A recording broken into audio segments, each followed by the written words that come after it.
ప్రార్థించుకుందాం. ప్రభువా, పరిశుద్ధుడా, మీ పరిశుద్ధమైన నామమునకు స్తుతులు స్తోత్రములు. ఈ దినమునందు తండ్రి, మేము మీ సన్నిధానములో కూడి ఉన్నాము. మీ సన్నిధిలో కూడిన మాకందరికీ మీ ఆలోచనలు మీరు మాకు దయచేయమని వేడుకొనుచున్నాము. ప్రభువా, ఏ వర్తమానమైతే మాకు అవసరమో ఆ వర్తమానమును మీరు మాకు దయచేయండి. ప్రభు, ఈ దినమునందు మమ్ములను మీరు మీ వాక్యముల చేత నూతనపరచండి. మీ వాక్యములు విన్న తర్వాత మా జీవితములను స్థిరపరచండి. మీ వాక్యము చేత మమ్ములను సరిచేసుకొని ప్రభువా, మీ రాకడకు మేము సిద్ధపడినట్లు మాకందరికీ మీరే సహాయం చేయండి. మీరే కృపతో నింపి కాపాడండి. ఆరోగ్యకరముగా మార్చండి. మీరు మాతో మాట్లాడి మీ మాటలను మేము విన్న ప్రకారము జీవించి మా జీవితాలను మీ వలె మార్చుకొని మీ రాజ్యములో కనబడే భాగ్యము మాకందరికీ దయచేయమని నజరేయుడైన యేసుక్రీస్తు నామమున అడిగి వేడుకొనుచున్నాము తండ్రి. ఆమేన్.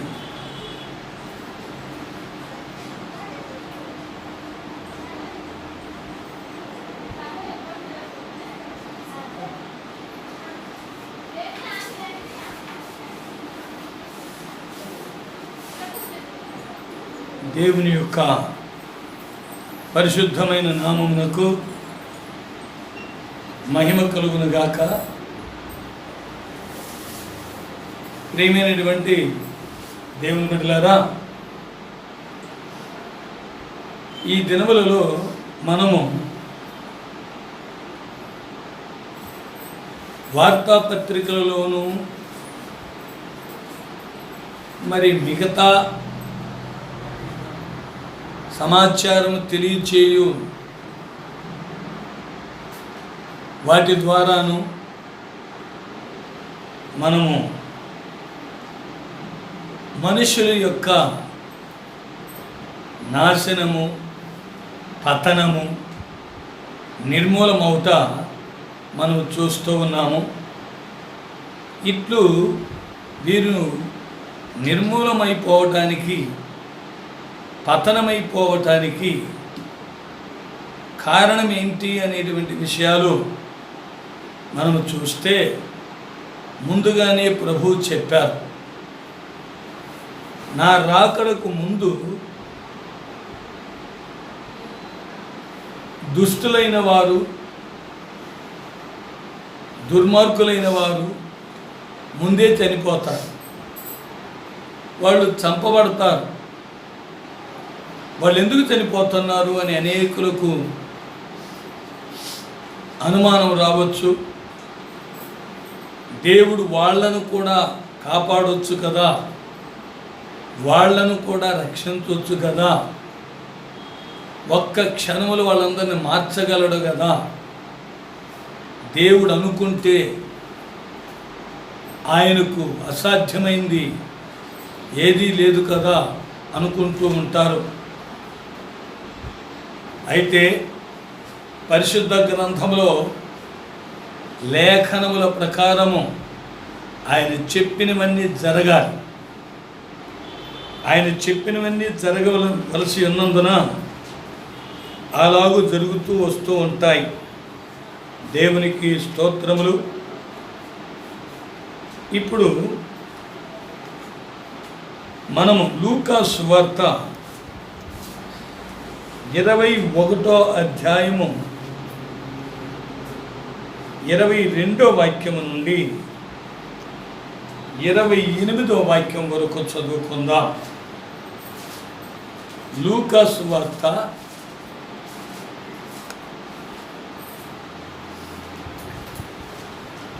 21వ అధ్యాయము 22 నుండి 28 వరకు మనం చదువుకుంటే లేఖనముల ప్రకారం ప్రభువు చెప్పినట్టు జరగాలి. అది ఎందుకు అలా అనుమతిస్తున్నాడు అనేటువంటి విషయం కూడా మనకు పరిశుద్ధ గ్రంథంలో తేటగా ఉన్నాయి. చదవండి. లేఖనములలో ఇప్పుడు అర్థమైందా? వ్రాయబడిన వాటినన్నిటినీ లేఖనములలో వ్రాయబడిన అన్నియు నెరవేరుటకై. చూసారా? లేఖనములలో అనగా వ్రాయబడిన వాటిలలో, వాక్యములలో వ్రాయబడిన వాటన్నిటిని నెరవేర్చుట కొరకు ప్రతిదండన దినము. చదవండి. ప్రతిదండ దినము వచ్చును. ఆ దినములలో గర్భిణీలకును పాలిచ్చు వారికి శ్రమ, భూమి మీద మిక్కిలి ఇబ్బందియు ఈ ప్రజల మీద కోపమును వచ్చును. ఈ ప్రజల మీద ఏమొస్తుంది? కోపమును వచ్చును. వారు కత్తివాత కూలుదురు. చూసారా? వారు కత్తివాత కూలుదురు. చెరపట్టబడిన వారై సమస్తమైన అన్యజనుల మధ్యకు పోవుదురు. చెరపట్టబడిన వారై సమస్తమైన అన్యజనుల మధ్యకు వాళ్ళు పోవుదురు. అన్యజనుల కాలములు సంపూర్ణమగు వరకు, అన్య జనముల కాలములు సంపూర్ణములగు వరకు యెరూషలేము అన్యజనుల చేత త్రొక్కబడును. మరియు సూర్య చంద్ర నక్షత్రములలో చూసారా? సూర్య చంద్ర నక్షత్రములలో సూచనలను, భూమి మీద సముద్ర తరంగముల ఘోష వలన కలవరపడిన జనములకు శ్రమయు కలుగును. ఆకాశమందరి శక్తులు కదిలింపబడునుగా కనుక లోకం మీదకి రాబోచున్న వాటి విషయమై భయము కలిగి మనుషులు ఎదురు చూచుచు ధైర్యము చెడి కూలుదురు. ఇక్కడ కూలారు, ప్రారంభంలో కూలారు. ఇక్కడ దేవుడు లోకం మీదకి రప్పించబోతున్నటువంటి ఆ దినమును విన్న తర్వాత అక్కడ కూలుతున్నారు. అప్పుడు మనుష్య కుమారుడు ప్రభావముతోను మహామహిమతోను మేఘారూఢుడై వచ్చుట చూతురు. ఇది పోయిన వారం మనం చదివాం. ఇదే వాక్యాన్ని పోయిన వారం మనం చదివాం. కానీ దానికి ముందు నుంచి 22 నుంచి ఇప్పుడు చదివాం. దానిలో కొద్దిమంది కత్తివాత కూలుదురు, కొంతమంది భయము చేత కూలుదురు అంటే అర్థం ఏంటి? చనిపోతారు. వీళ్ళు ఎందుకు చనిపోతున్నారు? వీళ్ళను కూడా దేవుడు కాపాడవచ్చు కదా. దేవుడు అనుకుంటే ఆయనకి ఎంత పని? దేవుడు వారిని కాపాడాలనుకుంటే క్షణం పట్టదు కదా. దేవుడు వారిని తప్పించాలంటే తప్పించవచ్చు కదా అని మనం అనుకుంటూ ఉంటాం. ఏ ఒక్కరూ నశించిపోవట దేవునికి ఇష్టం లేదని, మనుషులందరూ అంతటా రక్షణ పొందవాలని దేవుడు ఇచ్చయించుచున్నాడు అని మనం వాక్యంలో చదువుకుంటున్నాం కదా. మరి వీళ్ళని కాపాడొచ్చు కదా అన్నట్లు మనం అనుకుంటూ ఉంటాం. అయితే దేవుని యొక్క వాక్యము ఏమని సెలవిస్తున్నది అనగా, యెషయా గ్రంథము 27వ అధ్యాయము 11వ వాక్యములు మనం చదువుకుంటే, యెషయా గ్రంథము 27వ అధ్యాయము 11వ వాక్యము. దాని కొమ్మలు ఆ, ఎండినవై విరిచివేయబడును. దాని కొమ్మలు ఎండినవై విరిచివేయబడును. స్త్రీలు వచ్చి వాటిని తగులుబెట్టుదురు. స్త్రీలు వచ్చి వాటిని తగులుబెట్టుదురు. వారి బుద్ధిగల జనులు కారు. వారు బుద్ధి గల జనులు కారు. ఎందుకు వాళ్ళు హతులయ్యారు? బుద్ధిగల- వాళ్ళు బుద్ధి గల జనులు కారు. ఆ, వారిని సృజించిన వాడు వారిని సృజించిన వాడు. వారి యందు జాలి పడడు. చూసారా? వాళ్ళని పుట్టించింది ఎవరు? చచ్చిపోయిన వాళ్ళందరిని పుట్టించింది ఎవరు? హతులైపోయిన వారందరిని పుట్టించింది ఎవరు? దేవుడే. వారిని సృజించిన దేవుడు వారి మీద జాలి పడడు. జాలి పడడు. వారిని పుట్టించిన వాడు వారిని పుట్టించిన వాడు వారికి దయ చూపడు. వారికి దయ చూపడు. చూసారా? వీళ్ళు ఇక్కడ హతులైపోయారు, చంపబడ్డారు. ఆయన రాకడకు మునుపు చంపబడ్డారు, మరి నాశనమైపోయారు, హతులైపోయారు. ఎందుకు అయ్యారు అలా? ఎందుకంటే వారిని పుట్టించిన దేవుడు వారి మీద ఏం చూపించలేదు? జాలి చూపించలేదు. మరి ఇంక మనం ఏం చేస్తాము? పుట్టించిన దేవుడే జాలి చూపించలేదంటే మనం ఏం చేస్తాం? రెండవది, వారిని సృజించిన దేవుడు వారి మీద ఏం చేయలేదు? జాలి పడలేదు. దయ చూపలేదు. ఏం చూపలేదు? దయ చూపలేదు. ముందు జాలి చూపని లేదు, రెండవది దయ చూపడు. దయ చూపని లేదు. చూసారా? ఆ 11వ వాక్యాన్ని వారిని సృజించిన వాడు, అక్కడ నుంచి చదవండి. వారిని సృజించిన వాడు వారి యందు జాలి పడడు. వారిని సృజించిన వాడు వారి యందు జాలి పడడు. వారిని పుట్టించిన వాడు వారికి దయ చూపడు. వారిని పుట్టించిన వాడు వారికి దయ దయ చూపడు. చూపడు. మరి వారిని ఎందుకు పుట్టించాడు? చెప్పాలి. వారిని ఎందుకు పుట్టించాడు? జాలి చూపించని వాడు, దయ చూపించని వాడు వాళ్ళని ఎందుకు సృజించాడు? వాళ్ళని ఎందుకు పుట్టించాడు? పుట్టించుకుని ఉంటేనే వాళ్ళు చావరు కదా, పుట్టించుకుని ఉంటే వాళ్ళు నశించుకోరు కదా. మరి పుట్టించింది దేనికి? ఎందుకనగా వారికి ఏమి లేదని ముందు చదివాము, బుద్ధి లేదు అని చదివాము. ఎన్ని నేర్పినా వాళ్ళు ఏమి చేయరు? నేర్చుకోరు. బుద్ధిన్నవాడైతే ఒక్క మాటకు జ్ఞానం తెలుసుకుంటాడు.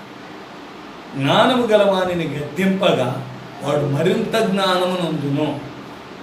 బుద్ధిహీనుని గద్దించగా వాడు విక్కిరించును అని సామెతల గ్రంథంలో మనం చదువుకుంటున్నాం. ఇక్కడ వీరిని ఎందుకు చంపాలి, వీరెందుకు చనిపోవాలి అంటే అదే యెషయా గ్రంథం 26వ అధ్యాయము 10వ వాక్యములో చదువుకుంటున్నాం. వాళ్ళని ఎందుకు చంపాడో తెలుస్తుంది. దుష్టులకు దయ చూపినను. ఏంటంట? దుష్టులకు దయ చూపినను. దుష్టులకు దయ చూపినను. వారు నీతిని నెరవేర్చుకొనరు. బాగా చదవండి. వారు నీతిని నేర్చుకొనరు. చూసారా? ఏం నేర్చుకున్నారు? నీతిని నేర్చుకొనరు. నీతిని నేర్చుకున్నారు. అందుకే వాళ్ళని చంపేయాల్సి వచ్చింది. అర్థమైందా? ఇప్పుడు వాళ్ళని పుట్టించకుండా ఉంటేనే బాగుండు కదా. ఈ సృజించిన దేవుడు, పుట్టించిన దేవుడు వాళ్ళని చంపేదానికి ఎందుకు పుట్టించాలి, ఎందుకు సృజించాలి అని మనం అనుకుంటే వాళ్ళు ఏమి చేయరంట? ఏమి నేర్చుకోరు. ఎవరు వాళ్ళు? దుష్టులు. చదవండి. దుష్టులకు దయ చూపినను జాలి చూపినను వారు నీతిని నేర్చుకున్నారు. వారేం నేర్చుకోరు? నీతిని నేర్చుకోరు. కాబట్టి వాళ్ళు ఉండడం కన్నా పోవటమే మంచిది. ఇప్పుడు ఇంతమంది చనిపోయారు, లక్షలు చచ్చిపోయారు కదా. దేవుడు పంపిన ఉగ్రత వలన లక్షలు లక్షలు చచ్చిపోయారు. మరి వాళ్ళందరూ ఎందుకు చచ్చిపోయారు? వాళ్లకు దయ చూపిన, వాళ్ళ మీద దేవుడు జాలి చూపించిన, పుట్టించిన దేవునికి మీద వాళ్లకు నీతి నేర్చుకుండే స్వభావము వారికి లేదు. ఎందుకంటే వారికి బుద్ధి లేదు. బుద్ధి లేనందువలన దేవుడు జాలి చూపించిన, దయ చూపించిన వాళ్ళు ఏమి నేర్చుకోరు? నీతిని నేర్చుకోరు. అందు నిమిత్తం సృజించిన, పుట్టించిన దేవుడు వారిని హతులవడానికి విడిచిపెట్టాడు. దేవునికి స్తోత్రములు కలుగునుగాక. మనకిప్పుడు సందేహం ఉండి ఉండవచ్చు, ఇంతమందిని ఎందుకు చంపాలి, ఇంతమంది ఎందుకు చచ్చిపోవాలి అని మనకు అనుమానం ఉండి ఉండవచ్చు. అనుమానం ఎందుకు వచ్చింది? ఇలా చనిపోయారు కాబట్టి అనుమానం వచ్చింది. అట్లా ఎందుకు చచ్చిపోయారు? వీళ్ళ మీద జాలి చూపించిన, దయ చూపించిన వాళ్ళు నీతి నేర్చుకోరు. వాళ్ళు నీతి నేర్చుకోరు కాబట్టి వారందరిని దేవుడు ఏం చేశాడు? హతులైపోయేటట్లు చేశాడు. దేవునికి స్తోత్రములు కలుగునుగాక.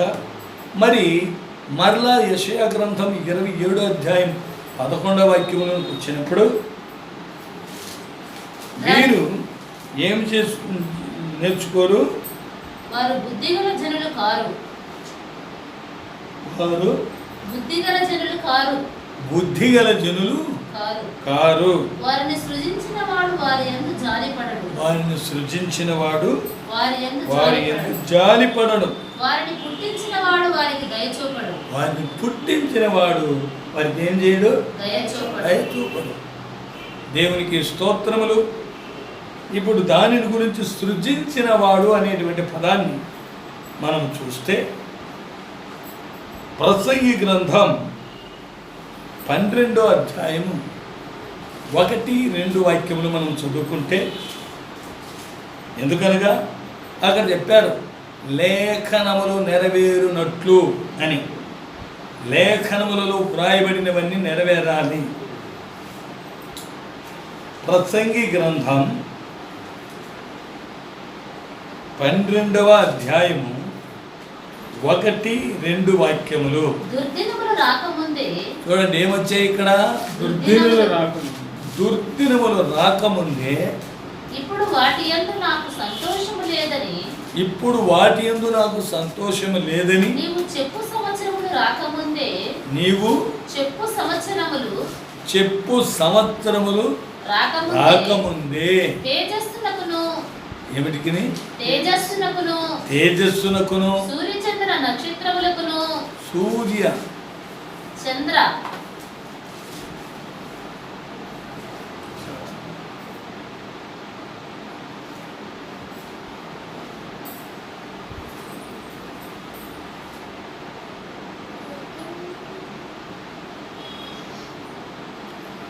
సూర్య చంద్ర నక్షత్రములకును చీకటి కమ్మక ముందే వాన వెలిసిన తర్వాత, ఏం తర్వాత? వాన వెలిసిన తర్వాత మేఘములు మరలా రాకముందే నీ బాల్య దినములందే నీ సృష్టికర్తను స్మరణకు తెచ్చుకొనుము. ఎవరిని? నీ సృష్టికర్త స్మరణకు తెచ్చుకొనుము. వీళ్ళు ఏం చేయలేదు? నీతి నేర్చుకోవడంలా. సృష్టికర్త నేర్పిస్తుంటే నేర్చుకోవడం లేదు. అందుకని వాళ్ళని ఏం చేశాడు? హతులు చేశాడు, హతులుగా మార్చాడు. మరి వీళ్ళు ఇక్కడ దేవుని యొక్క వాక్యములు ఏమని చెబుతున్నారు? దుర్దినములు రాకముందే వాటి యందు నాకు సంతోషం లేదని సంవత్సరములు రాకముందే తేజస్సునకును సూర్యచంద్ర నక్షత్రములకును చీకటి కమ్మక ముందే వాన వెలిసిన తర్వాత మేఘములు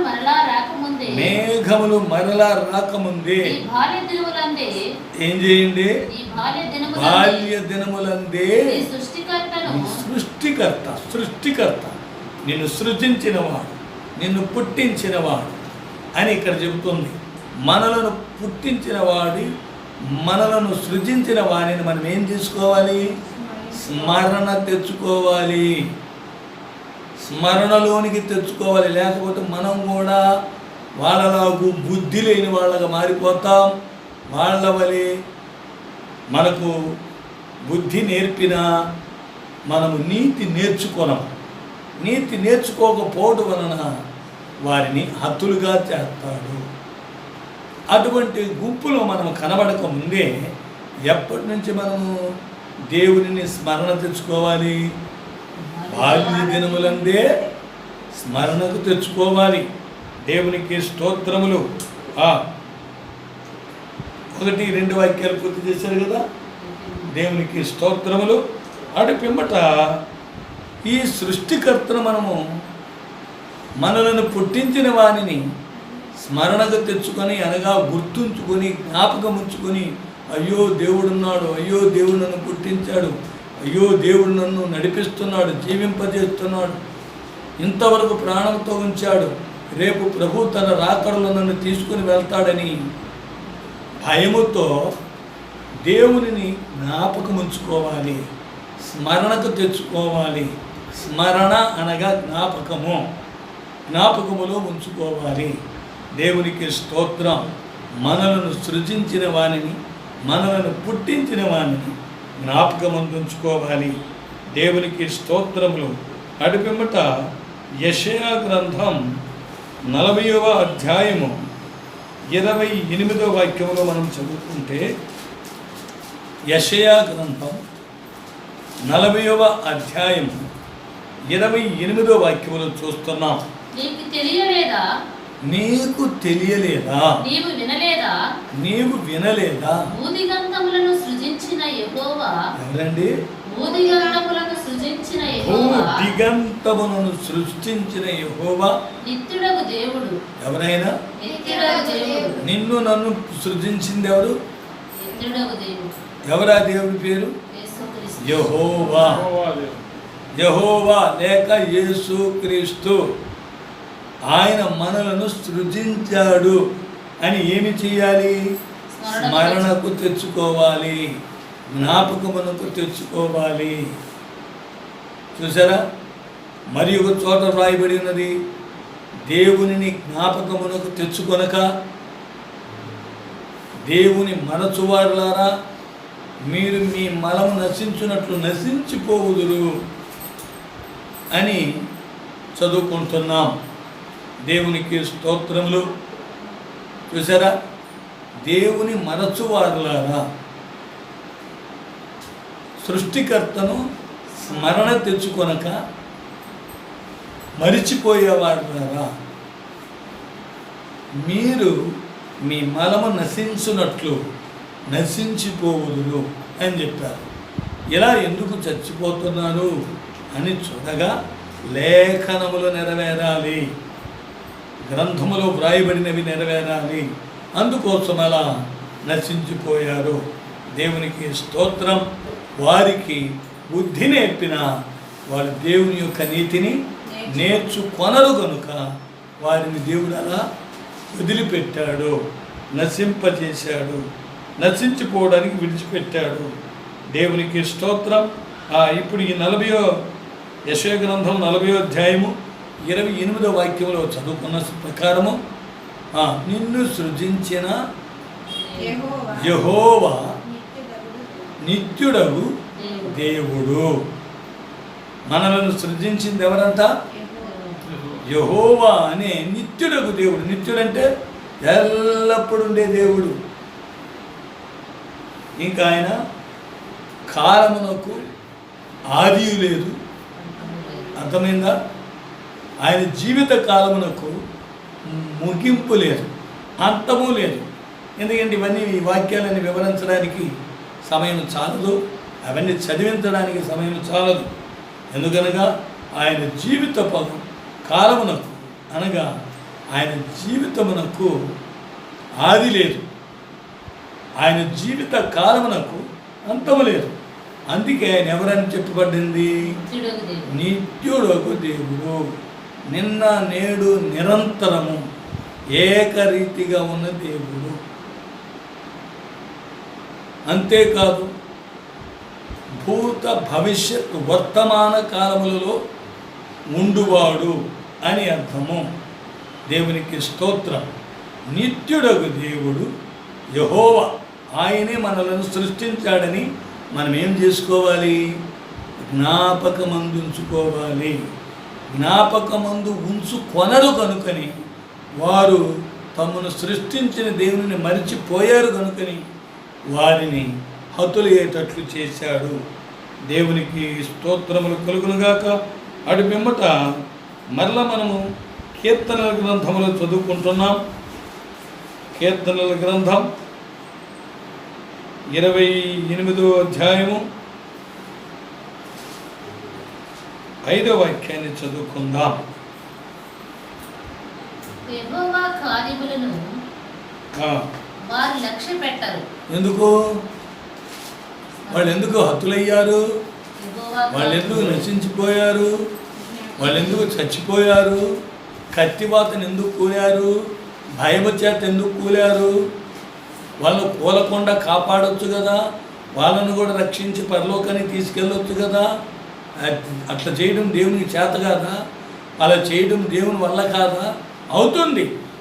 లేఖనాలు నెరవేరాలి, ముందుగా ఆయన చెప్పాడు, చెప్పింది అక్కడ జరగాలి. అందుకోసముగాను ఇక్కడ ఏం చెప్తున్నారు? యెహోవా కార్యములను వారు లక్ష్య పెట్టరు. ఏం చేయరాళ్ళు? అందుకే వాళ్ళను ఉన్నా ఒకటే పోయినా ఒకటేని వదిలిపెట్టాడు.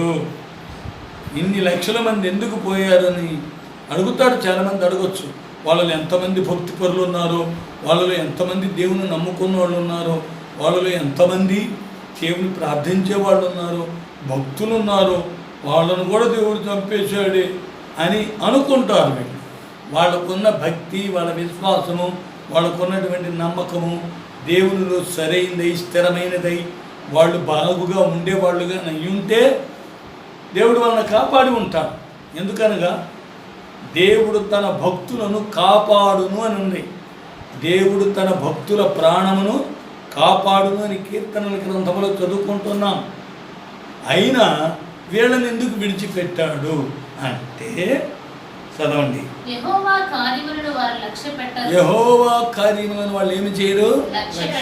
లక్ష్య పెట్టరు. ఆయన హస్తకృత్యములను వారు లక్ష్య పెట్టరు. ఇప్పుడు మనిషిని దేవుడు ఎలా సృష్టించాడు? అన్నిటినీ నోటి వాక్కుతో సృష్టించాడు. మరి మనిషిని ఎలా సృష్టించాడు? హస్తకృత్యములు అనగా నేల నుండి మంటిని తీసుకొని ఆయన బొమ్మను చేసి దానికి ముక్కు, కళ్ళు, చెవులు, నోట్లో పళ్ళు, నాలుక, గొంతు, చెవులు, తల, వెంట్రుకలు, శరీరంలో ఉండే చేతులు, కాళ్ళు, పొట్ట, అవయవాలన్నీ ఆయన సృష్టించాడు. కాబట్టి ఆయన చేతి క్రియలమైన మనము వాళ్ళు ఎదుటి మనిషిని కూడా ఏం చేయరు? లక్ష్య పెట్టరు. ఆయన చేతి క్రియలను లక్ష్య పెట్టరు. కావున ఆయన వారిని వృద్ధిపరచక వాళ్ళను బ్రతికించి మళ్ళీ అభివృద్ధి అయ్యేటట్లు, లేక ఆత్మలో వర్ధిల్లేటట్లు, లేక ఆత్మలో వృద్ధి పొంది ఆత్మలో వారు సంపూర్ణులగునట్లు దేవుడు వారిని విడిచిపెట్టలేదు. వృద్ధి పరచక నిర్మూలన చేయను. ఎందుకు చేశాడు ఇప్పుడు ఆయన? ఎందుకే? లక్ష్య పట్టినందువల్ల వాళ్ళను దేవుడు నశించిపోవడానికి విడిచిపెట్టాడు, వారు హతులవ్వడానికి విడిచిపెట్టాడు. చాలామంది అడుగుతున్నారు, అయ్యా దేవునికి ఆ మనుషులను మార్చడానికి, ఆ చచ్చిపోయిన వాళ్ళను బ్రతికించడానికి, ఆ చచ్చిపోయిన వాళ్ళు చావకుండా చేయటానికి దేవునికి తెలుసు కదండి, మరి ఎందుకండి ఇలా చనిపోవడానికి అనుమతించాడు అంటే, దుష్టులకు సృష్టికర్త వారికి జాలి చూపిన, వారికి దయ చూపిన దేవుని నీతిని వాళ్ళు నేర్చుకున్నారు. అందుకాబట్టే వారు దేవుని తమను సృష్టించిన వాణిని లేక తమ సృష్టికర్తను నిర్లక్ష్యం చేస్తారు. లక్ష్య పెట్టరు. చూసారా? మరలా చదవండి ఆ వాక్యాన్ని. యెహోవా కార్యములు వారు లక్ష్య పెట్టరు. యెహోవా కార్యములు వారు లక్ష్య పెట్టరు. ఆయన హస్తకృత్యములను వారు ఆయన లక్ష్య పెట్టరు. హస్తకృత్యములు అనగా అర్థం ఏంటి? ఆయన చేతులతో చేసిందేవి మనుషులే. మనుషులను దేవుడు సృష్టించాడు, ఆయన చేతులతో చేశాడు. ఆయన హస్తకృత్యములు అనే మనుషులను ఎదుటి వారిని వాళ్ళు ఏమి చేయరు? లక్ష్య. పోవయ్యా నీవెంత కానీ నువ్వేం చేస్తావయ్యా?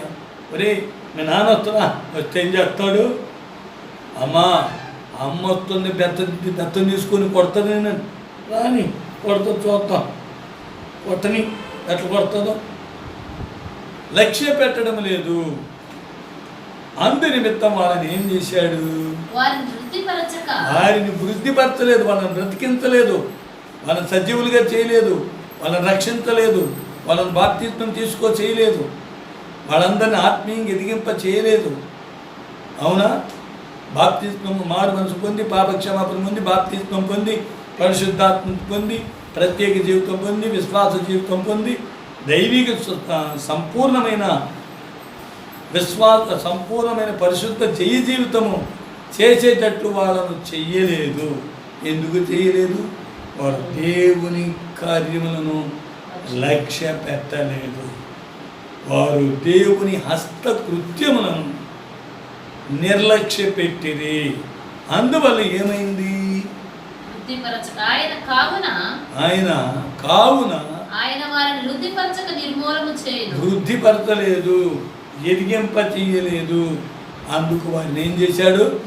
నిర్మూలన చేశాను. ఎంతమంది ఎందుకు చచ్చిపోయారు ఇప్పుడు చెప్పండి? వాళ్ళని ఎందుకు బ్రతికించలేదు? వాళ్ళందరిని ఎందుకు వృద్ధి చేయలేదు? వాళ్ళందరిని ఎందుకు బాగు చేయలేదు? వాళ్ళందరిని ఎందుకు రక్షించలేదు? ఇలా ఎందుకు అభివృద్ధి పరచలేదు?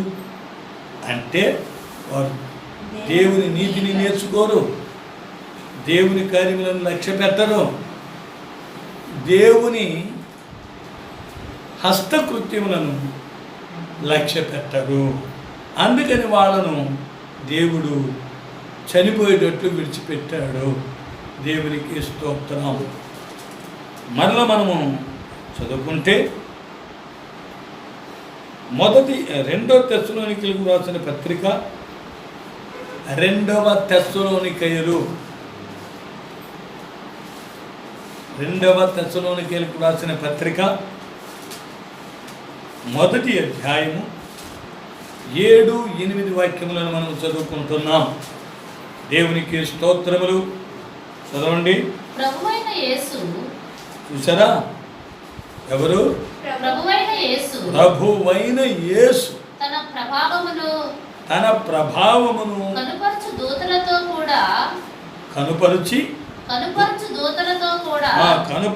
దూతలతో కూడా పరలోకము నుండి అగ్ని జ్వాలలలో ప్రత్యక్షమై దేవుని ఎరుగని వారికి మన ప్రభువైన యేసు క్రీస్తు సువార్తకు లోబడని వారికి ఏమొస్తుంది? వాళ్ళందరి మీదకి చూసారా? వాళ్ళు ఎందుకు చనిపోయారు అని అంటే వాళ్ళు ఏం చేయలేదు. మన ప్రభువైన యేసు క్రీస్తు యొక్క సువార్తకు లోబడని వారి మీదికి, దేవునిని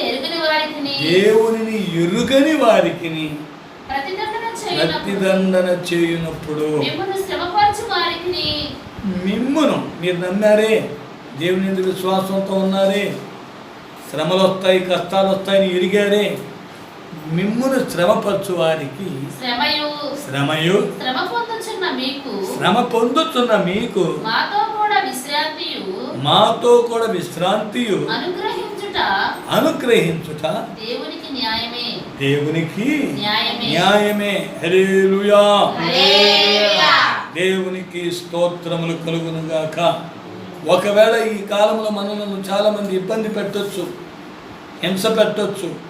కానీ హింస పొందుతున్న మనకు ఏం కలుగుతుందంటున్నారు? మహిమ కలుగుతుంది. బాధ పెట్టబడుచున్న మనకు మహిమ, బాధ పెట్టువారికి దేవుని ప్రతిదండన వస్తుంది. దేవునికి స్తోత్రములు. మరి వాళ్ళు అలా చనిపోయారు. మరి మిగిలి ఉన్న వాళ్ళలో వీళ్ళు వింటారా దేవుని మాట? వీళ్ళు బాగుంటారా? వీళ్ళు దేవుని మాట విని, ఇప్పుడున్న వాళ్ళలో కూడా చాలామంది హైందవులు ఉన్నారు, భక్తిహీనులు ఉన్నారు. మరి వాళ్ళని ఎందుకు ఉంచాడు? మరి వాళ్ళు మాత్రం ఎందుకు చనిపోయారు అంటే, వాళ్ళ అస్సలు దేవుని మాట లెక్క చేయరు. దేవుని లేఖనములను, సువార్తను నిర్లక్ష్యం చేస్తారు. దేవుని చేతి క్రియలను నిర్లక్ష్యం చేస్తారు. దేవుని నీతిని నేర్చుకోరు. వాళ్ళ మీద జాలిపడ్డా, వారికి దయ చూపించినా వాళ్ళు దేవుని నీతిని నేర్చుకోరు. దేవుని తట్టు తిరిగి మమ్మల్ని సృష్టించిన సృష్టికర్త ఉన్నాడని ఆయనను స్మరణకు తెచ్చుకోరు. అందు నిమిత్తమై వాళ్లకు అలా సంభవించింది. మరి మిగిలిన మనమంతరం అంత నీతిపూర్ణమైపోయామా? అంత పూర్ణులమా? కాదు. అయితే మనలో దేవుడు ఇచ్చినటువంటి ఆ విశ్వాసం, భక్తి, వీటన్నిటినీ మనం ఏం చేస్తూ ఉండాలంటే, ఆయన మీద ఉన్న విశ్వాసాన్ని ప్రక్కకు తొలగించుకోకూడదు. ఎందుకంటే మీరును మారు మనసు పొందని ఎడల మీరు కూడా ఏమవుతారు?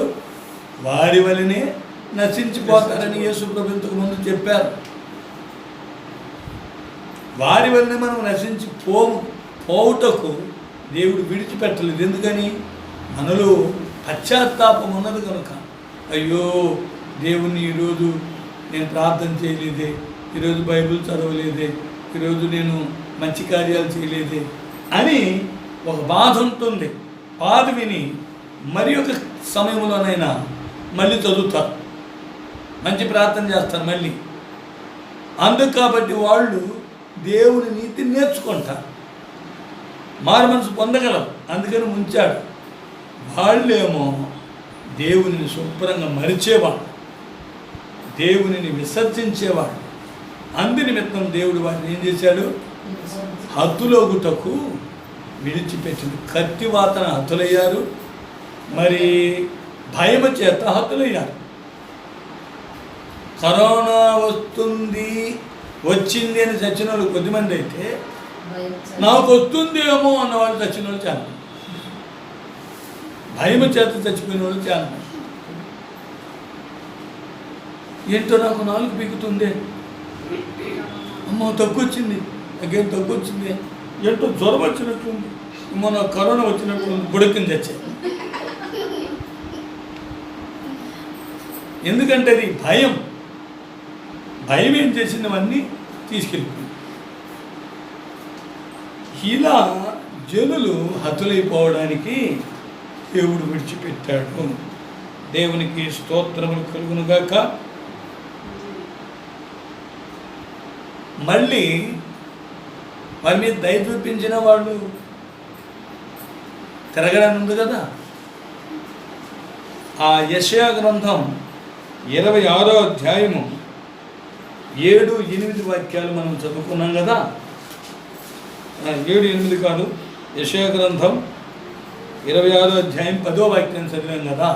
ఆ వాక్యాన్ని మరి ఒకసారి చదవండి. ఇప్పుడు మనం ఎంతసేపు 27వ అధ్యాయం 11వ వాక్యంలో వచ్చిన సారాంశాన్ని ఇప్పటి వరకు చూసాం. వీళ్ళు వారికి జాలి పడడు, వారి మీద జాలి చూపడు. అలా చూపకపోవడం వల్ల, వాళ్ళు చూపినా కానీ వాళ్ళు ఏమి నేర్చుకోరు? దేవుని నీతి నేర్చుకోరు. అందుకని వాళ్ళను విడిచిపెట్టాడు. దేవునికి స్తోత్రం. అటు వెంబట మరలా ఇప్పుడు 26వ అధ్యాయం 10వ వాక్యం చదువుకుంటే ఏంటంటున్నారు అక్కడ? మళ్ళీ దుష్టులకు దయ చూపినను. ఏం నేర్చుకోరు? నీతిని నేర్చుకోరు. దేవుని నీతిని నేర్చుకోరు. వారు ధర్మక్షేత్రములలో నివసించినను. చూసారా, వాడు ధర్మక్షేత్రములలో నివసించినను యెహోవా మహాత్మ్యమును యెహోవా మహాత్మ్యమును ఆలోచింపక అన్యాయము చేయుదురు. ఏం చేస్తారు వాళ్ళు? అన్యాయం చేయుదురు. చూసారా, వాళ్ళకు దయ చూపినా కానీ వాళ్ళు ఏం చేయరు.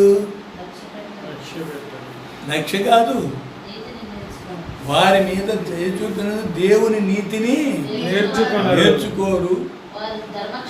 ధర్మక్షేత్రములో ధర్మక్షేత్రం అంటే అర్థం ఏంటి? ధర్మక్షేత్రం అంటే అర్థం ఏంటి? ఏంటో మందిరమా, సత్రము. సత్రం ఉందే, దాన్నే ధర్మక్షేత్రం అంటారు. సత్రాల్లో ఉంటారు కదా కొద్దిమంది, అలా ధర్మక్షేత్రంలో ఉండినను యెహోవా మహాత్మ్యమును వాళ్ళు, అయ్యో మాకు ఊరకనే స్థలం ఇచ్చారు, ఆ దేవుడు మమ్మల్ని తీసుకొచ్చి ఇక్కడ పెట్టాడు, ఆ దేవుడు మాకు అన్ని ఊరకనే ఇస్తున్నాడు అనేటువంటి విషయం వాళ్ళు ఆలోచించరు. అన్యాయము చేయుదురు. ఏం చేస్తున్నారు? నీతిని నేర్చుకోరు. నీతిని నేర్చుకోకపోయింది కాకుండా అన్యాయం చేస్తున్నారు.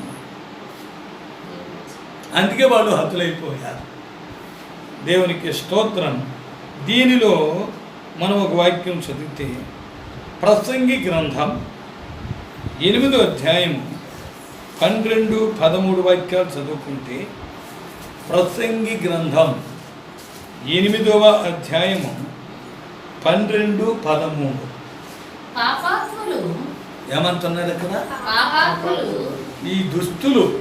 ఈ దుస్తులకు దయ చూపినా కానీ జాలి చూపినా కానీ ఏం నేర్చుకోలేదు, నీతి నేర్చుకోలేదు, అన్యాయం చేస్తున్నారు. అందుకని ఇక్కడ ఏమంటున్నారు? పాపాత్ములు 100 మారులు దుష్కార్యము చేసి. చూసారా, ఎన్ని మార్లు చేశారు దుష్కార్యం? 100 మార్లు దుష్కార్యం చేసి దీర్ఘాయుష్మంతులైనను ఏమయ్యారు? దీర్ఘాయుష్మంతులైనను. చూసారా, వాళ్ళు ఎంతకాలం జీవిస్తున్నారు? ఎవరాళ్ళు? పాపాత్ములు. 100 సార్లు దుష్కార్యములు చేసి దీర్ఘాయుష్మంతులుగా జీవిస్తారంట. అమ్మో, వాడు అన్ని పాపాలు చేసినా చావలేదే, వాడు బాగానే ఉన్నాడే. ఎందుకంటే వాళ్ళు చివరిలో దేవుని న్యాయ తీర్పులో అగ్ని గంధకముల మండే గుండంలో పడవేయడానికి కొద్దిమంది కావాలిగా. అందుకని వాళ్ళను ఈ పాపములు పూర్ణమయ్యేదాకా ఉంచుతారు. 100 మార్లు అంటే పూర్ణము, 100కు 100 అంటే అర్థం ఏంటి? పూర్ణమైపోయారు. దేంట్లో పూర్ణమయ్యారు? పాపాలలో పూర్ణమయ్యే వరకు వాళ్ళు ఉంచుతారు. కొద్దిమందిని మాత్రం ముందే తీసుకుపోతాడు. ముందే తీసుకుపోయి ఆయన దగ్గర పెట్టుకోడు. వాళ్ళను కూడా విశ్రామ స్థలంలో ఉంచి న్యాయ తీర్పు తీర్చేటప్పుడు తీసుకెళ్ళి నరకంలో పడేస్తాడు. వీళ్ళని ఏం చేస్తాడు? సూటిగా వీళ్ళని తీసుకెళ్ళి తీర్పు తీర్చి నరకంలో పడేస్తాడు. దేవునికి స్తోత్రములు. చదవండి. పాపాత్ములు 100 మార్లు దుష్కార్యములు చేసి దీర్ఘాయుష్మంతులైనను. వీళ్ళు దీర్ఘాయుష్మంతులు అవుతారు. అయితే వీళ్ళు దీర్ఘాయుష్మంతులైనా చివరికి ఎక్కడికి పోతారు? అమ్మా, ఈ 100 మార్లు దుష్కార్యములు చేసిన వాళ్ళు ఎక్కడికి పోతారు? నరకానికి పోతారు. 100 మార్లు చేశారు, 100కు 100 సార్లు. ఇప్పుడు పిల్లలకు 100 మార్కులు కానీ ప్రశ్న పత్రం ఇస్తారు. వాళ్ళు ఏం చేశారు? 100కు 100 తీసుకుంటారు. అప్పుడు పూర్ణంగా పూర్తిగా రాశారు అని అర్థం. కానీ ఇక్కడ వీడు దేంట్లో పూర్తయ్యాడు? పాపాలలో పూర్తయ్యాడు. పూర్ణుడైనందువల్ల వీడు చివరిలో ఎక్కడికి పోయేవాడు? నరకానికి పోయేవాడే. కాబట్టి వాడు ఉంచాడు అట్లా.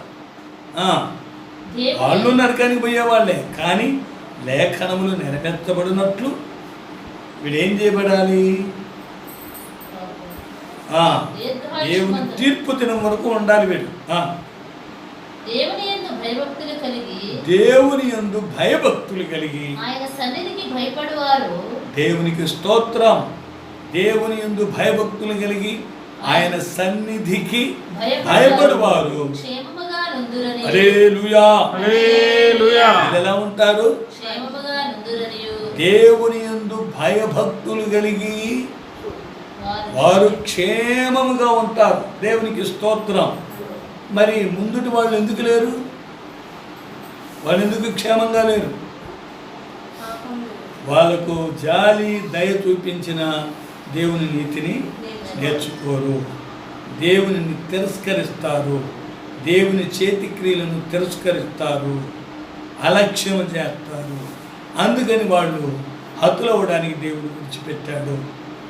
దేవునికి స్తోత్రములు కలుగునుగాక. వీళ్ళు ఎవరు క్షేమంగా ఉంటున్నారు? క్షేమంగా ఉండేవాళ్ళు ఎవరు? యెహోవా యందు భయభక్తులు కలిగి దేవుని సన్నిధికి భయపడువారు. దేవుని యందు భయభక్తులు కలిగి ఆయన సన్నిధికి భయపడువారు క్షేమముగా ఉందురు. దేవునికి స్తోత్రం. వాళ్ళు క్షేమంగా ఉంటారు. మరి మునుపుటి వాడు క్షేమంగా ఎందుకు లేరు? వీళ్ళ క్షేమము ఎప్పటిదాకా ఉంటుంది? వీళ్ళ క్షేమము నిత్యంగా క్షేమంగా ఉంటారు. ఎందుకంటే నీతిని జరిగించేవాడు వాడు దినములను సుఖముగా క్షేమంగా వెళ్ళబుచ్చుతాడు. వాడి సంవత్సరములను సుఖముగా వెళ్ళబుచ్చుతాడు. దేవునికి స్తోత్రము. అందుకే ఇక్కడ వీళ్ళు ఏం చేశారు? వీళ్ళు ఏం చేయబడ్డారు? దేవునికి భయపడి దేవుని యందు భయభక్తులు కలిగి ఆయన సన్నిధికి భయపడువారు ఎలా ఉన్నారు? క్షేమముగా ఉందురు. మీరు నేను క్షేమంగా ఉండాలంటే అనుదినము దేవుని యందు భయభక్తులు కలిగి ఉండాలి. ఆయన సన్నిధికి భయపడాలి. అనగా దేవుని మందిరమునకు రావాలనే ఒక భయభక్తులు ఉండాలి. దేవుని సన్నిధి అమ్మో ఆలస్యమైపోయింది, దేవుని మందిరానికి వెళ్ళడం ఆలస్యమైపోయింది, పాటలు అయిపోతాయేమో, అమ్మో సాక్ష్యాలు చెప్పేస్తారేమో, అమ్మో వాక్యం మొదలు పెట్టేశారేమో అని భయపడి ముందుగానే వచ్చి కూర్చోవాలి. దేవునికి స్తోత్రం. దేవుని సన్నిధికి భయపడాలి. ముందేముండాలి? దేవుని యందు భయభక్తులు ఉండాలి. రెండవది ఆయన సన్నిధికి భయం ఉండాలి. సన్నిధికి భయపడు వారికి ఏం కలుగుతుంది? క్షేమము కలుగుతుంది. తర్వాత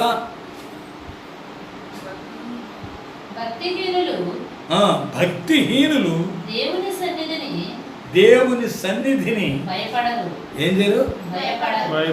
ఎవరోళ్ళు? భక్తిహీనులు, భక్తి లేనోళ్ళు, దేవుడంటే భయం లేనోళ్ళు, దేవునిని నిర్లక్ష్య పెట్టేవాడు, దేవుని చేతి క్రియలను నిర్లక్ష్య పెట్టేవారు, దేవుని నీతిని నేర్చుకొనని వారు ఏం చేయరు? భయపడరు. చదవండి, మళ్ళీ చదవండి. భక్తిహీనులు దేవుని సన్నిధికి భయపడరు. వారికి భయమే ఉండదు. వాళ్ళు ఇష్టం వచ్చిన పాపాలన్నీ చేస్తూనే ఉంటారు, మరి మందిరానికి వస్తారు. వాళ్ళు పాపాన్ని మానరు. పాపాన్ని మానకుండా దేవుని సన్నిధికి వస్తుంటారు, దేవుని మందిరానికి వస్తుంటారు, దేవుని మందిరంలో కూర్చొని పాటలో పాడతారు, వాక్యాలు చదువుతారు, అన్నీ చేస్తారు. కానీ వాళ్ళకి ఏమి లేదు. అది సంగతి. భయం ఉంటే ఈ తప్పుడు కార్యాలన్నీ చేస్తారా? దేవుని యందు భయభక్తులు అంటే దాని అర్థం ఏం చెప్పాము? చెడుతనము విడుచుటయే దేవుని యందలి భయభక్తులు. దేవునికి స్తోత్రం. చెడుతనాన్ని మానకుండా మందిరానికి వచ్చి నువ్వేం భయపడుతున్నావు? దేవునికి భయపడుతున్నావు. అబ్బో ఈరోజు మందిరానికి వెళ్ళాలి, ఈరోజు దేవుని గుడిలో పాటలు పాడాలి. నీ పాడేం పుణ్యము, నీ వాక్యం చదివేం పుణ్యము, నీలో ఉండే పాపాలు వదిలిపెట్టలేదే. నీలో ఉండే దోషాలు వదిలిపెట్టలేదే. దేవుడంటే నీకు భయం లేదుగా. పాఠాలని వస్తున్నావు, వాక్యం చదవాలని వస్తున్నావు, దేవునికి భయపడి కాదు. దేవునికి భయపడే పని అయితే ఏం వదిలిపెట్టాలి? పాపాలు వదిలిపెట్టాలి, చెడు కార్యములు మానేయాలి. అది దేవుని యందు భయభక్తులనేది, ఆయన సన్నిధికి భయపడువారనేది. అయితే ఇక్కడ భక్తిహీనులు దేవుని సన్నిధికి భయపడరు. వాళ్ళు మందిరానికి వస్తారు, గుడికి వస్తారు, గుడిలో ఉంటారు, గుడిలో ఉన్న వాక్యాలన్నీ, చెప్పే వాక్యాలన్నీ వింటారు. మందిరంలో అన్నం వడ్డిస్తారు, మందిరంలో అన్నం వండుతారు, మందిరంలో పల్లెలు కడుగుతారు, గిన్నెలు తోపుతారు, మందిరం ఊడుస్తారు, కాపలేస్తారు, అన్నీ చేస్తారు. కానీ పాపం మాత్రం వీళ్ళు దేవుని సన్నిధిలో భయపడే వాళ్ళేనా? కాదు.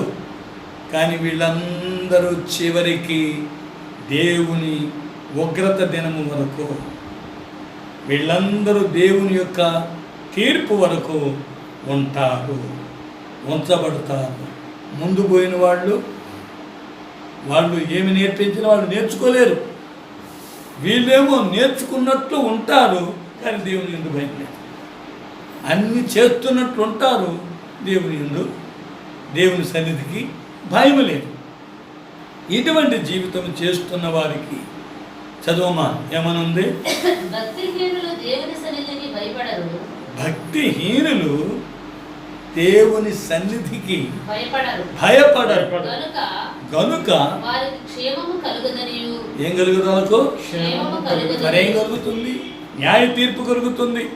వారు నీడ వంటి ఎలాంటిది? 100 సంవత్సరాలు బ్రతికారండి వాడు, దీర్ఘాయుష్మంతుడై బ్రతికాడు. 100 తప్పులు చేసి 100 సంవత్సరాలు బ్రతికాడు. ఏం పుణ్యము?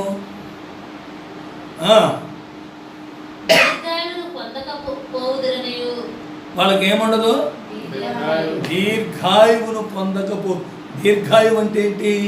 భూమి మీద 100 సంవత్సరాలు 150 సంవత్సరాలు బ్రతకడమే దీర్ఘాయువా? కాదు. ఇక్కడ చచ్చిపోయిన దేవుని సన్నిధిలోనికి వెళ్ళి పరలోకములో నిత్యం జీవిస్తామే, అది దీర్ఘాయువు అంటే. దీర్ఘాయువు అంటే ఈ భూమి మీద 70 లేక 80 సంవత్సరాలు బ్రతకడమే, లేకపోతే 100 సంవత్సరాలు బ్రతకడమే పెద్ద ఆయుష్ అనుకుంటున్నారు. అవి సరైన ఆయుష్ కాదు. మరి వీళ్ళు దేవుని యందు భయభక్తులు కలిగి ఆయన సన్నిధికి భయపడి జీవిస్తే వాళ్ళకి ఏమిస్తున్నాడు? దీర్ఘాయువు. దీర్ఘాయువు ఎక్కడ ఉంటుంది? ఈ భూమి మీద మాత్రమే కాదు, పరలోకములో దేవునితో పాటు నిత్యము ఎల్లప్పుడూ జీవించడానికి పేరే నిత్య జీవము లేక దీర్ఘాయువు అని చెప్పబడి ఉన్నది. దేవునికి స్తోత్రములు. అలాంటి దీర్ఘాయువు మనము పొందాలి. 13వ వాక్యం పూర్తయిందా?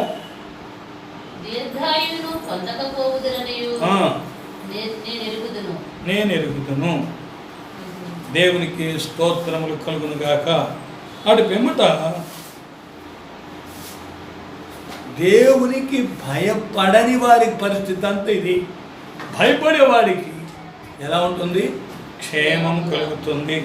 దానికి మరలా మనం రోమీలకు రాసిన పత్రిక 2వ అధ్యాయము 4వ వాక్యంలో చదువుకుంటే, రోమ 2వ అధ్యాయము 4వ వాక్యం, రోమ 2వ అధ్యాయము 4వ వాక్యం.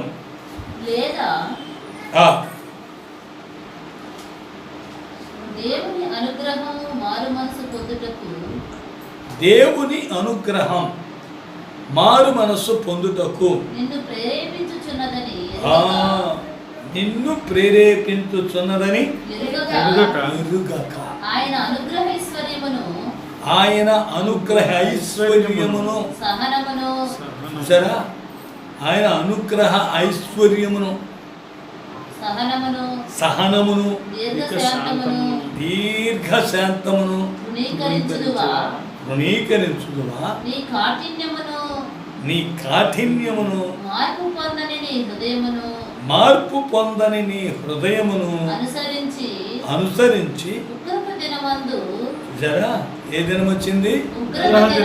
నీ మార్పు పొందని హృదయము, నీ కాఠిన్యమైన హృదయమును మనస్సును మార్చుకొనక అనుసరించి ఉగ్రత దినమందు అనగా దేవుని న్యాయమైన సరే ఎక్కడ దాకా వచ్చాము? దేవుని న్యాయమైన తీర్పు బయలుపరచబడు దినమందు నీకు నీవే చూసారా? ఎవరికెవరు ఉగ్రత సమకూర్చుకొనుచున్నారు? వారికి వారే. ఈరోజు కఠినమైన హృదయాన్ని, కఠినమైన మనస్సును మార్చుకోకపోతే, దేవుని నీతిని నేర్చుకోకపోతే, దేవుని యందు భయభక్తులు కలిగి ఉండకపోతే, దేవుని సన్నిధికి భయపడకపోతే ఉగ్రత దినం అనేది ఒకటి వస్తుంది. ఆ ఉగ్రత దినానికి తీర్పును మనకు మనమే ఆ ఉగ్రతను సమకూర్చుకుంటున్నాము అని అర్థం. మనకు మనమే సమకూర్చుకుంటే మనం ఏమైపోతాము? చూసారా? దేవునికి స్తోత్రం. ఇటీవల ఒకతను సొంత భార్య చేత చంపబడ్డాడు. మనం ఏదన్నా ఉదాహరణ చెప్పినా మనోళ్ళు మంచి బుద్ధి కలిగిన వాళ్ళు, మనోళ్ళు అవి నేర్చుకుంటారు, అలా చేయటానికి ప్రయత్నిస్తారు కదా. అవి చెప్పడం కూడా మంచిది కాదు అనుకుంటున్నాను. దేవునికి స్తోత్రం. వాళ్ళు వార్తాపత్రికల్లోనూ చదువుకొని నేర్చుకుంటారు. దేవునికి స్తోత్రం. వాడికి ఆ చావు ఎందుకు వచ్చింది? వాడు చేసిన అక్రమాల నిమిత్తం వాడికి చావు వచ్చింది. వాడికి వాడే సమకూర్చుకున్నాడు. చూసారా? వాడికి వాడే ఆ ఉగ్రత దినమనే ఆ మరణ దినాన్ని సమకూర్చుకున్నాడు. దేవునికి స్తోత్రములు. చూసారా? ఇలా ఉగ్రత దినము వరకు మనము కఠిన హృదయంతో ఉండకూడదు, మరి కఠిన మనస్సుతో ఉండకూడదు. మన హృదయం మార్పు నొందకుండా ఉండకూడదు, మార్పు నొందాలి. దేవునికి స్తోత్రం. మార్పు నుండి భయపడాలి. దేవుని సన్నిధికి భయపడి దేవుని నీతి నేర్చుకోవాలి. ఆయన జాలి, దయ, కటాక్షము కొరకు ఎదురు చూస్తూ ఉండాలి. చివరిగా ఒక వాక్యం చదువుకొని ముగించుకుందాం. దేవునికి స్తోత్రం. కీర్తనల గ్రంథం 143వ అధ్యాయం 11వ వాక్యం. కీర్తనల గ్రంథం 143వ అధ్యాయం 11వ వాక్యాన్ని చదువుకుంటే చివరి వాక్యం, యెహోవా నీ నామమును బట్టి నన్ను బ్రతికింపుము. చూసారా? వాళ్ళందరూ హతులయ్యారు. చాలామంది హతులైపోయారు. చాలామంది దేవుని ఉగ్రత పాలయ్యారు. ఇక్కడ దావీదు అంటున్నాడు, దేవా నీ నామమును బట్టి,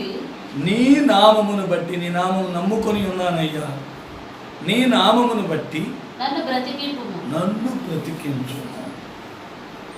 నీ నామము అంటే యేసు క్రీస్తు నామమునందు విశ్వాసముంచువాడే నిత్య జీవము గలవాడు. యేసు క్రీస్తు నామమును ఎవడైతే నమ్ముకుంటాడో వాడు జీవిస్తాడు, వాడు బ్రతుకుతాడు. దేవునికి స్తోత్రం. నీ నీతిని బట్టి చూసారా ఏమంటున్నాడు? అక్కడ వాడు నీతి నేర్చుకోలేదు. నీతి నేర్చుకోలేదు కాబట్టి వాడు హతులైపోయాడు. మరి ఇప్పుడు నీతిని నేర్చుకుంటే మనకేమొస్తుంది? నీ నీతిని బట్టి నా ప్రాణమును హల్లెలూయా, నీతిని బట్టి నా ప్రాణమును శ్రమలో నుండి తప్పించుము. దేవునికి స్తోత్రములు కలుగునుగాక. చూసారా? మళ్ళీ ఆ వాక్యాన్ని ఒకసారి చదవండి. యెహోవా నీ నామమును బట్టి నన్నేమి చెయ్యి. వారేమైపోయారు? హతులైపోయారు. ఎందుకు అయిపోయారు? వాళ్ళ మీద జాలి చూపించినా దయ చూపించినా దేవుని నీతి నేర్చుకోరు. దేవుని కార్యములను నిర్లక్ష్య పెడతారు. దేవుని చేతి క్రియలను అలక్ష్యం చేస్తారు. అందు నిమిత్తమై వాళ్ళు ఉన్నా ఒకటే పోయినా ఒకటే. దేవుడు ఏం చేశాడు? వాళ్ళను వదిలిపెట్టాడు, నశింపజేశాడు, హతులవడానికి వదిలిపెట్టాడు. కాబట్టి మనము లేఖనములు నెరవేరునట్లు కత్తివాత కూలుదురు, తర్వాత భయము చేత కూలుదురు అని మనం చదువుకున్నాం. ఈలాగున కూలిపోయే వారిలో పోగా ఎవరు మిగిలి ఉంటారు?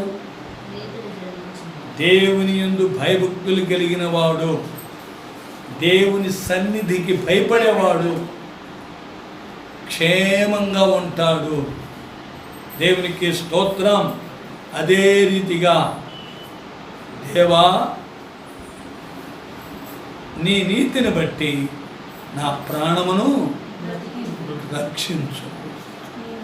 ఆయన నామాన్ని బట్టి, ఆయన నీతిని బట్టి ఏం చేస్తారు? యేసు ప్రభు నామం నమ్ముకోవడం వల్ల మనము జీవింపచేయబడతాము. అవునా? ఆయన నీతిని జరిగించడం వలన మనము ప్రాణము చెరలో నుంచి తప్పించబడతాము, బాధలో నుంచి తప్పించబడతాము. దేవునికి స్తోత్రము.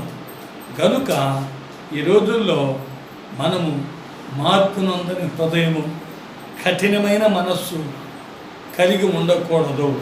అలా ఉండినట్లయితే మనము కూడా వారిలో ఒకరమైపోతాము. కానీ ఈ దినములలో దేవుని యందు భయభక్తులు కలిగి, దేవుని సన్నిధికి భయపడి, ఆయన నామము నమ్ముకొని, మరి ఆయన నీతి నేర్చుకొని, ఆయన దయను, ఆయన కనికరమును పొంది సజీవులుగా ఉండిటు మాత్రమే కాదు, నిత్యము జీవించాలి, క్షేమంగా జీవించాలి. రాబోయే ప్రభు రాకడ దినమునందు ఆయనతో పాటు మనం చేర్చుకొనబడి పరలోక రాజ్యములో జీవించడానికి పేరే ఏం పేరది? దీర్ఘాయువు. దీర్ఘాయువు అంటే ఇక్కడ భూమి మీద ఉండే దీర్ఘాయువు కాదు. ఇక్కడ దీర్ఘాయువుతో జీవించాలి, పరలోకములో కూడా దీర్ఘాయువు. అంటే ఇంకా ఆయుష్కు ముగింపే లేదు. దేవునికి స్తోత్రం.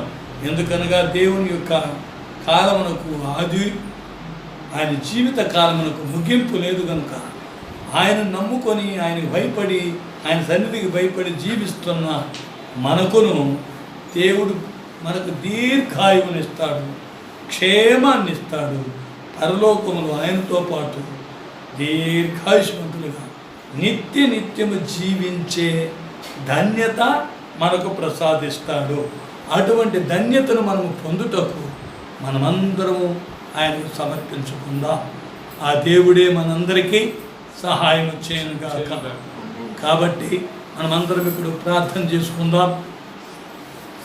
ప్రభువా, పరిశుద్ధుడా, మీ పరిశుద్ధమైన నామమునకు స్తుతులు స్తోత్రములు చెల్లిస్తున్నాము. ఈ దినమనందు తండ్రి, మేము మీ సన్నిధిలో సమకూడాము.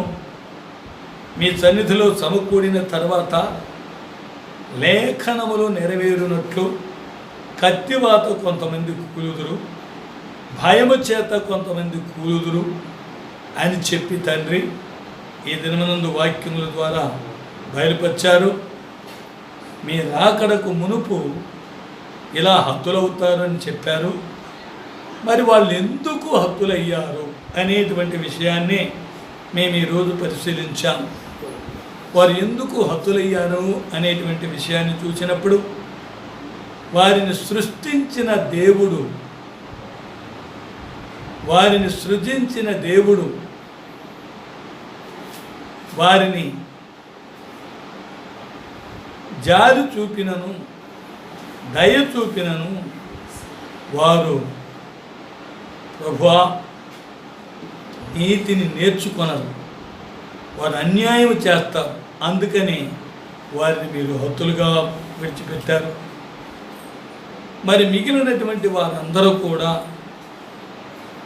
ప్రాణముతో ఉన్నవారిలో కూడా చాలామంది పాపాలు చేసేవాళ్ళు ఉన్నారు. 100 సార్లు పాపం చేసినను వాడు ఇంకా దీర్ఘాయుష్మంతుడిగా జీవిస్తున్నాడు. వాడు ఇంకా దీర్ఘాయుష్మంతుడిగా జీవించినను నిత్య నరకానికి వాడు పాత్రుడవుతారు. మరి వాడు దీర్ఘాయుష్మంతుడిగానే జీవిస్తున్నాడు కదా అని అంటే నిత్య నరకములో పడి నిత్యం అక్కడ కాలుతూ ఉంటాడు. అగ్ని ఆరదు, పురుగు సావదు. వాడి యొక్క ప్రాణానికి ముగింపు ఉండదు. అక్కడ కూడా నిత్యము కాలుతూనే ఉంటారు.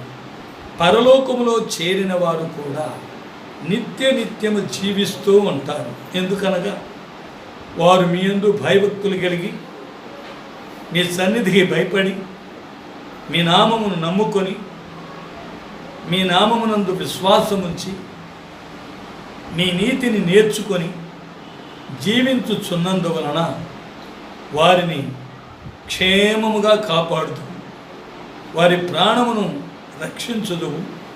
వారు దీర్ఘాయుష్మంతులై నిత్య రాజ్యములు మీతో కూడా నిత్యము దీర్ఘాయువు కలిగిన వారై నిత్యము ఎల్లప్పుడూ మీతో కూడా జీవించుదురని ఈ దినమనందు వాక్యముల ద్వారా బయలుపరిచినందుకు మీకు స్తోత్రం. మేము అటువంటి జీవితాలు చేసి మీ రాకడ రాబోతుంది నాయనా. మీ రాకడ వచ్చేటప్పుడు మేమందరము తండ్రి ఆ రాకడ కొరకు ఎదురు చూస్తూ మమ్మల్ని మేము సిద్ధపరచుకొని మీతో కూడా మేము కొనిపోబడి మీ రాజ్యములో చేరుటకు మాకందరికీ సహాయము చేయమని నిత్యము జీవింప చేయమని నజరేయుడైన యేసుక్రీస్తు నామమున అడిగి వేడుకొనుచున్నాము తండ్రి. ఆమేన్. స్తోత్రం స్తోత్రం స్తోత్రం స్తోత్రం.